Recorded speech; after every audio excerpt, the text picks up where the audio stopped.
A recent study shows dementia cases in the U.S. are expected to double in the next 3 decades. Here to tell us more about the findings of that study is Dr. Peter Glebas with the Marcus Neuroscience Institute, part of Baptist Health. Dr. Glebas, thanks so much for joining us this morning.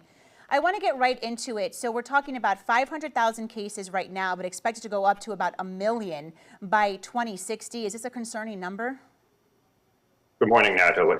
Yes, the latest studies on dementia prevalence are highly concerning. And you mentioned the U.S. numbers. Worldwide, it's estimated that it might even triple by 2050 or 2060.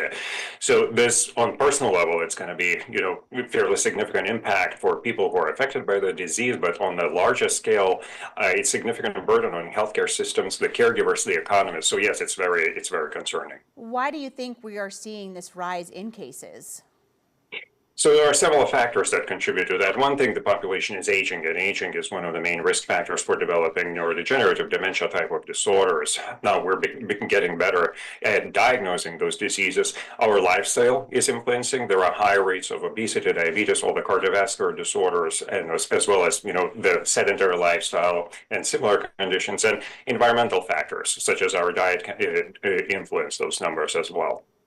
Can you talk a little bit about the people that this is impacting? I read in the study that it is seeing an increase among women and people in the Black community. Why is that?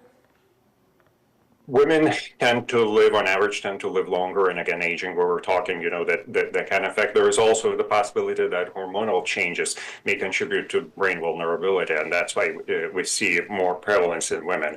Now, in the minorities, there is a significant rise in cardiovascular conditions that increase the risk of dementia. There is also the existing socioeconomic disparities play a role in that. If we have a family member, or this is something that runs in our family, are we at higher risk of developing dementia or Alzheimer's?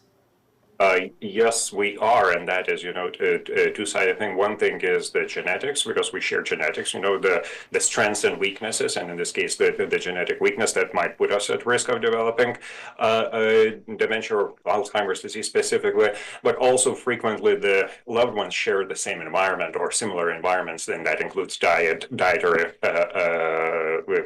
habits, and other factors. What can people do to lower their risk? So some studies show that up to 40% of dementia cases could be delayed or prevented by implementing what we call brain healthy lifestyle, and that is regular exercises, the diet, brain healthy diet. It's very important to manage cardiovascular health, stay socially, mentally active, improve sleep quality. All right, Dr. Glebas, thank you so much for your time and sharing your insight on this new study. If you would like more information or to see this interview, you can head to our website, WPBF.com. Glenn. All right, thanks, Natalie.